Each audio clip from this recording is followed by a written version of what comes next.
Okay. Sound check okay, folks? You got the sound, yeah? Okay, good. Good morning, everyone. I'm Chris Cooper, LNG Canada's President and CEO. On behalf of everybody at LNG Canada, I want to thank you all for making the trip here today. We're very pleased and honoured to welcome you to our beautiful facility, especially with weather like this. I want to extend a special thanks to Premier Eby and to Minister Dix and members of their staff for also taking the time to visit with us. I want to also express our deep gratitude to the Haisla Nation, in whose traditional territory we're gathered and where LNG Canada calls home.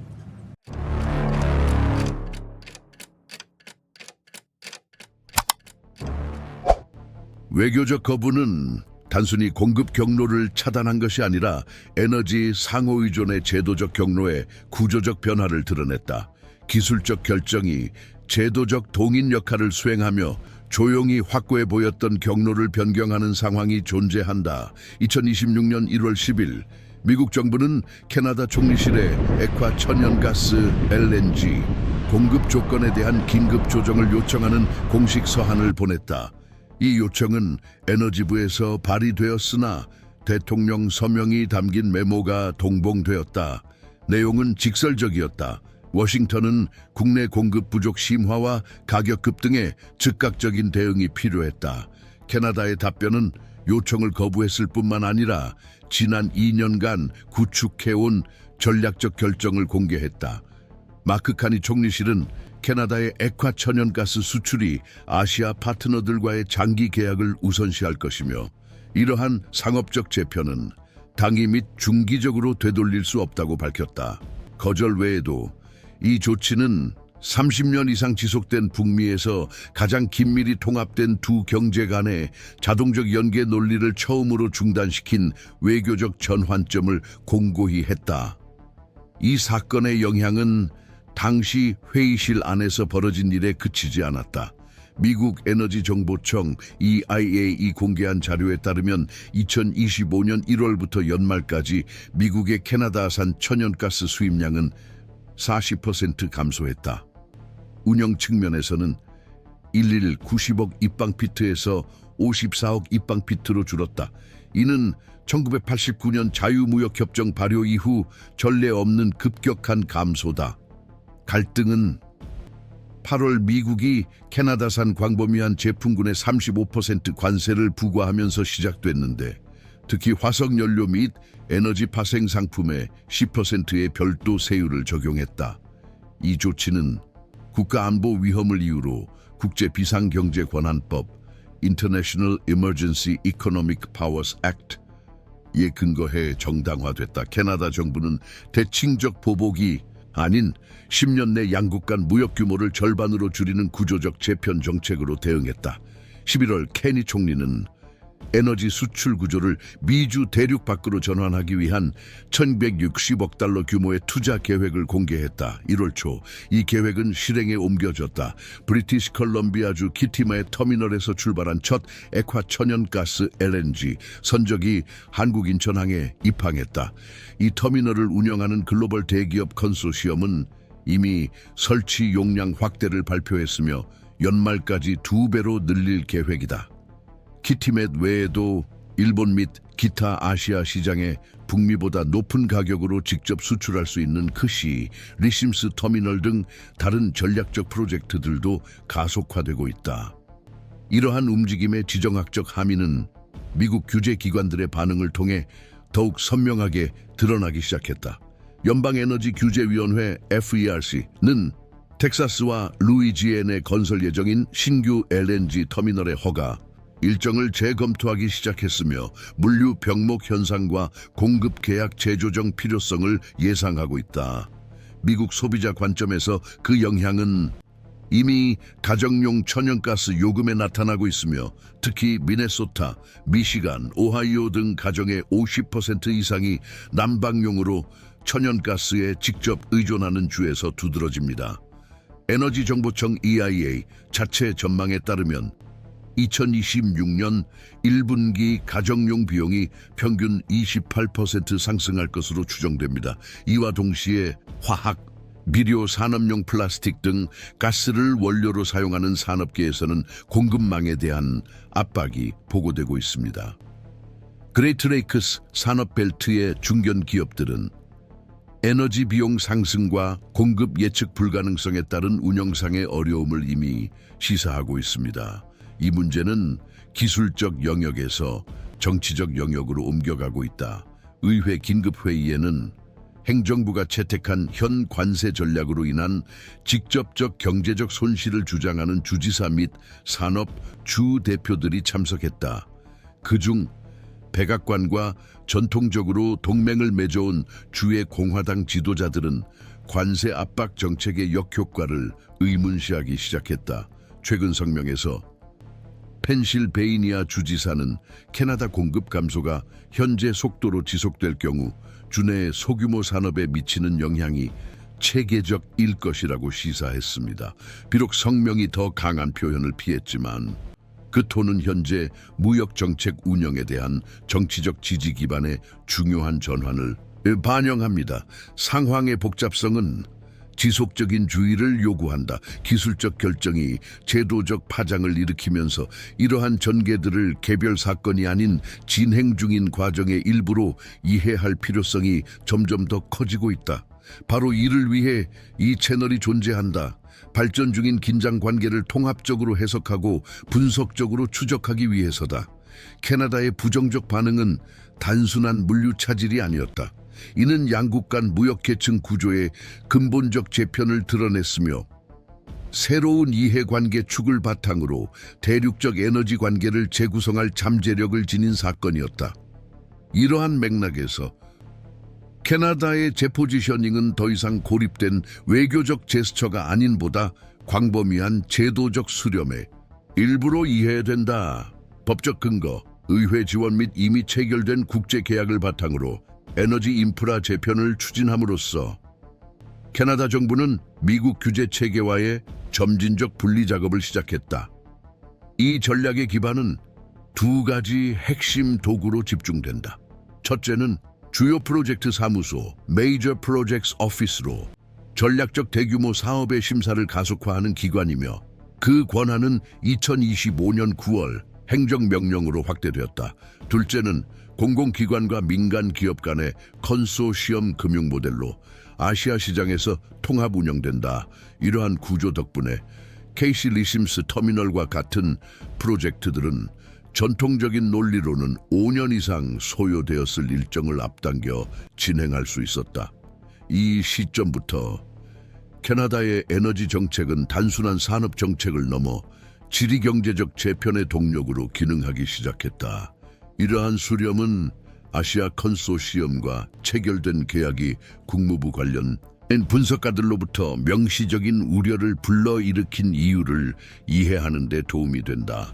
내부 문서에 따르면 캐나다 모델은 일방적인 규제 의존도를 줄이려는 다른 에너지 원자재 수출국들에게도 참고 사례로 다루어지고 있다.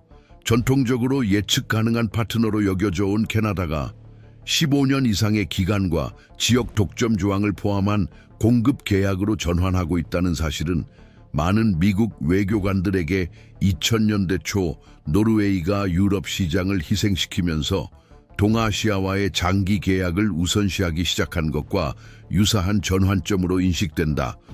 캐나다 상원 에너지위원회에 제출된 기술 문서에 따르면 키티멧의 운영 중인 터미널과 BC 리심스의 계획된 터미널은 합쳐서 연간 2,800만 톤 이상의 수출 능력을 갖출 것이다.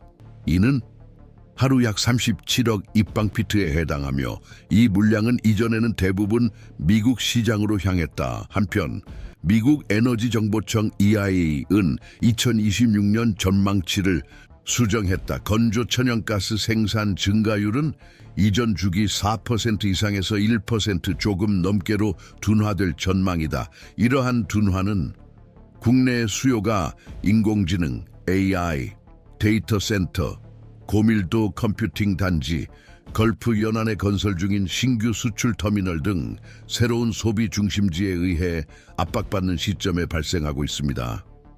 수요 증가와 외부 공급 감소가 동시에 발생하면서 미국 시장의 천연가스 가격 책정 논리가 변화하고 있습니다. 2024년 100만 BTU당 $2 아래까지 떨어졌던 헨리 허브 지수는 현재 $1달러 90센트를 넘어섰으며 블룸버그 전망에 따르면 겨울이 끝날 때까지 $4, $5 수준까지 오를 것으로 예상됩니다.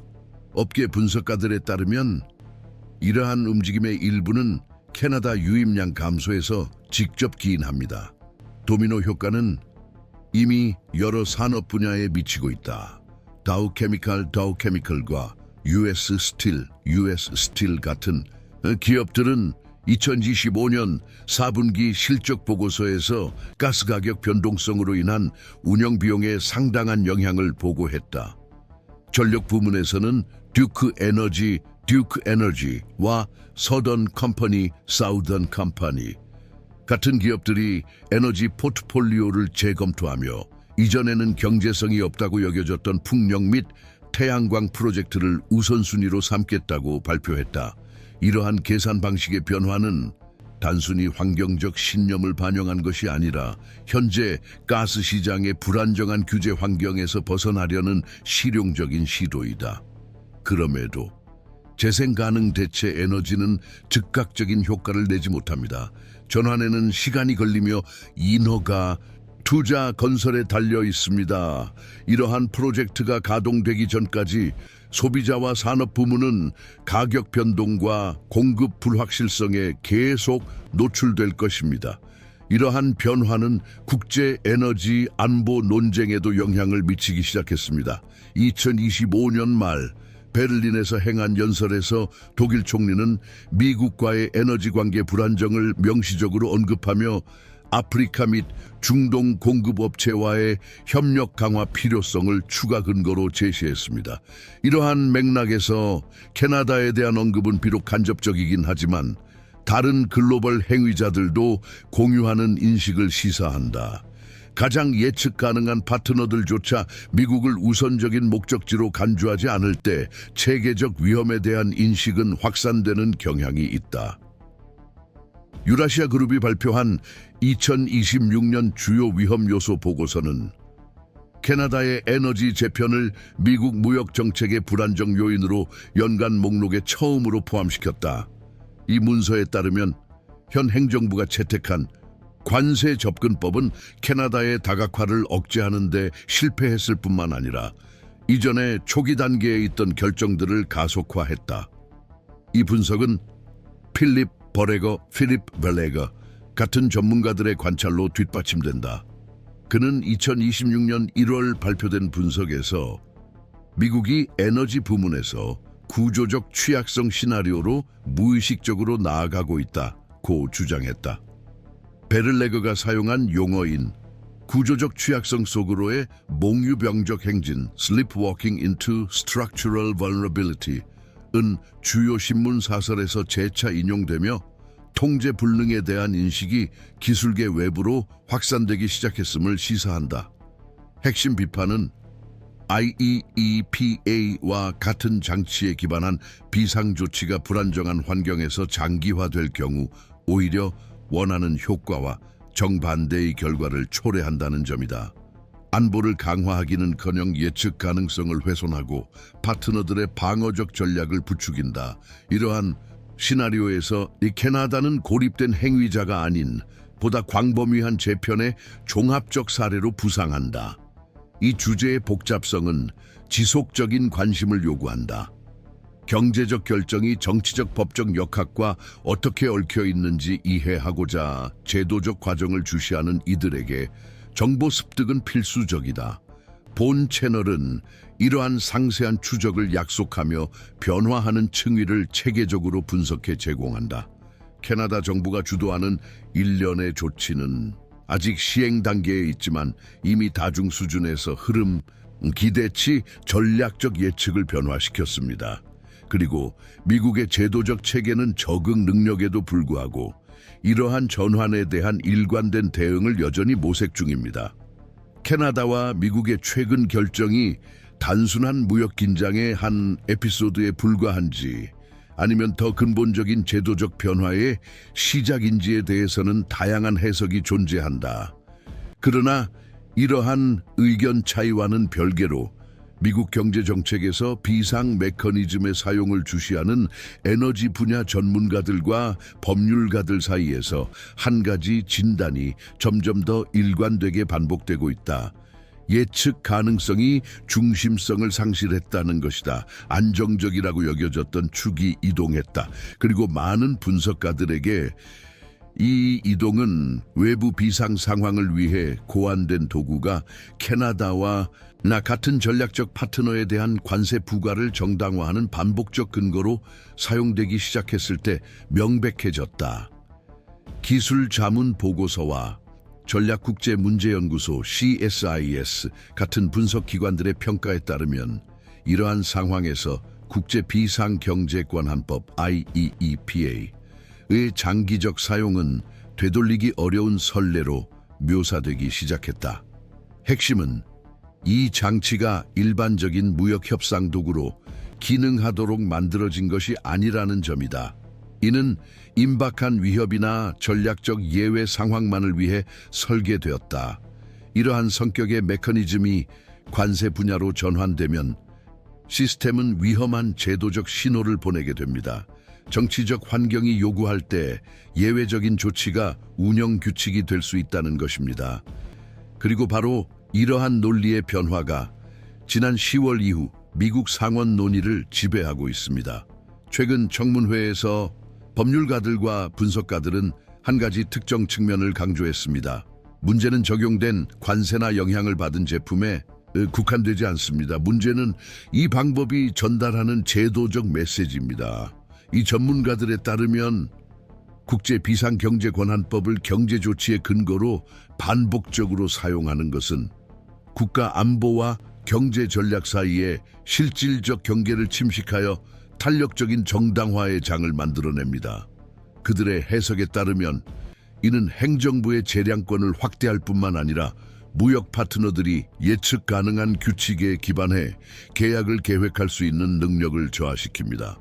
최종적인 효과는 위험 계산 방식의 변화입니다. 시장은 공식적인 문안보다 의사결정 중심의 정치적 변동성을 더 많이 측정하게 됩니다. 이러한 느낌은 법조인들이 자주 언급하는 또 다른 요인에 의해 증폭되었습니다. 사법적 불확실성 환경입니다. 국제비상경제권한법 International Emergency Economic Powers Act에 관한 판례, 특히 1심 법원의 상반된 판결 이후 이 법안의 해석적 한계가 유동적으로 보이는 상황을 조성했습니다. 이해의 통합을 제공하기보다는 시스템은 모순된 신호를 내보낸다. 그리고 이는 중요한 효과를 낳는다. 무역 상대국이 비상 권한이 어디서 끝나고 전통적 경제 정책이 어디서 시작되는지 명확히 알지 못할 때 그들은 구조적 대안을 마련해 스스로를 보호하기 시작한다. 이 현상의 실질적 결과는 위기가 일시적 사건이 아닌 장기적 조정을 초래한다는 점이다. 최근 몇 달간 이러한 진단은 피치와 무디스 같은 기관의 보고서에서도 나타나기 시작했다.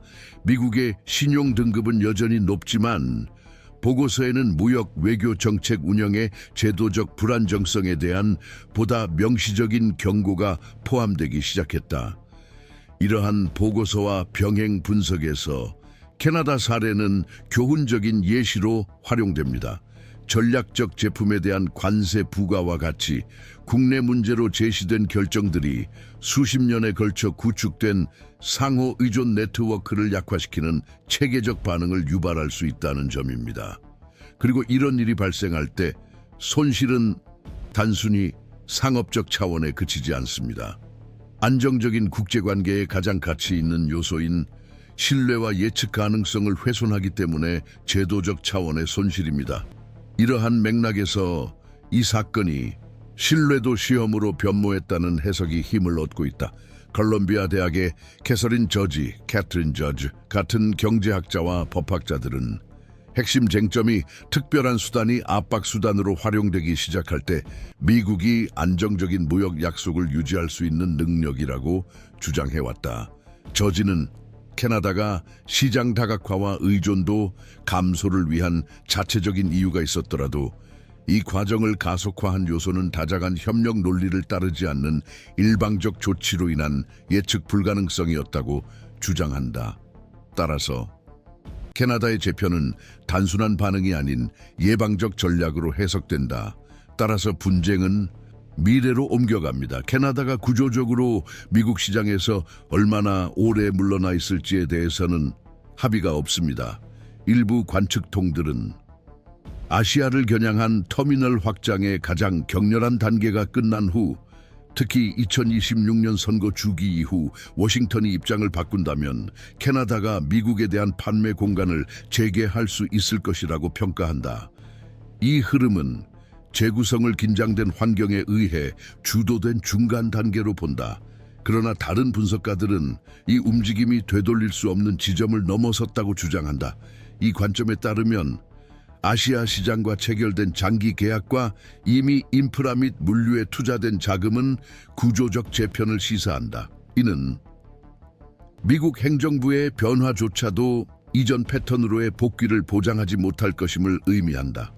이 가설은 캐나다 에너지 연구소 Canadian Energy Research Institute와 같은 기관의 평가로 뒷받침된다. 해당 기관은 2030년까지 캐나다 천연가스 수출의 60% 이상이 북미 외 시장과 계약될 것으로 전망한다.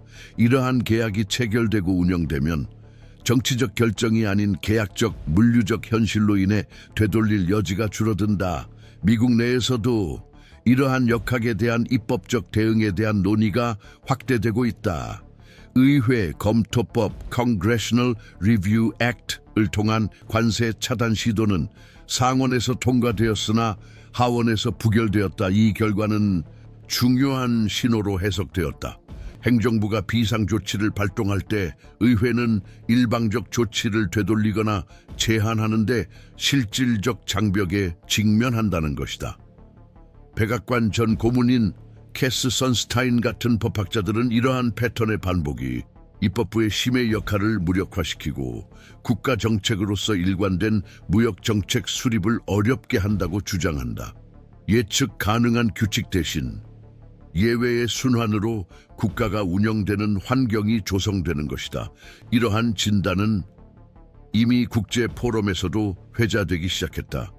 G20 회의와 세계무역기구 WTO 관련 논의에서 독일, 일본, 호주 등 국가대표들은 일방적 관세에 대한 계약상 보호 조항을 주장하기 시작했다. 심지어 해당 국가가 역사적으로 안정성의 기준으로 여겨져 왔던 경우에도 마찬가지다. 이러한 제안들이 초기 단계에 있기는 하지만 미국을 규범적 불안정의 사례로 포함시킨 사실은 상징적으로 중요한 전환점이다. 이는 단순한 기술적 논쟁이 아니라 제도적 평판의 재포지셔닝이다. 이 주제는 미국 내 정치에서도 더욱 가시적으로 부상했다. 캐나다와의 무역 및 에너지 공급망에 노출된 주들은 선거 준비 문서에 이 문제를 포함하기 시작했다. 민주당과 공화당 모두 생산망과 지역산업 경쟁력에 대한 위기의 영향을 근거로 관세를 국제적 압박 수단으로 활용하는 데 한계가 있음을 제고해야 한다고 주장한다.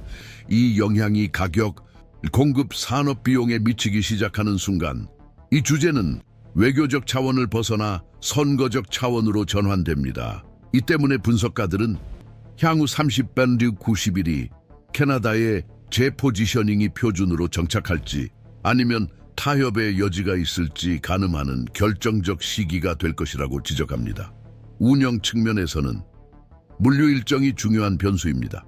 키팀의 터미널의 두 번째 모듈은 3월까지 가동될 예정으로 이를 통해 처리 능력이 크게 확대될 전망이다. 동시에 크시 리심스 프로젝트는 상반기 중 최종 투자 결정을 앞두고 있다. 많은 전문가들은 이러한 이정표들이 되돌릴 수 없는 지점이라고 본다. 인프라가 가동되고 자본이 투입되면 전략은 의도에서 구조로 전환되기 때문이다. 한편 미국에서는 내부 압력이 커지고 있다. 오하이오, 미시간 등 산업 주지사들은 지역 경쟁력에 직접적인 영향을 미치는 정책 재조정의 필요성을 주장하며 연방 행정부에 대한 압박을 강화하고 있다. 에너지 가격 상승이 소비자와 산업계에 더 뚜렷이 드러나면서 연방 차원의 결정과 주 차원의 영향 사이의 긴장은 더욱 고조될 전망이다. 이는 해당 주제를 국내 제도적 논쟁의 중심에 밀어넣고 정부 간 갈등 수준을 확대합니다. 이러한 환경에서 즉각적인 사건뿐만 아니라 과정에 침묵하는 제도적 요소를 관찰하는 것이 필수적입니다. 구조적 변화는 발생하는 순간에는 일반적으로 인식되지 않습니다. 이러한 변화는 시스템의 다양한 층위를 통과하고 연쇄적 반응을 유도하며 기대치를 재정의할 때 드러납니다.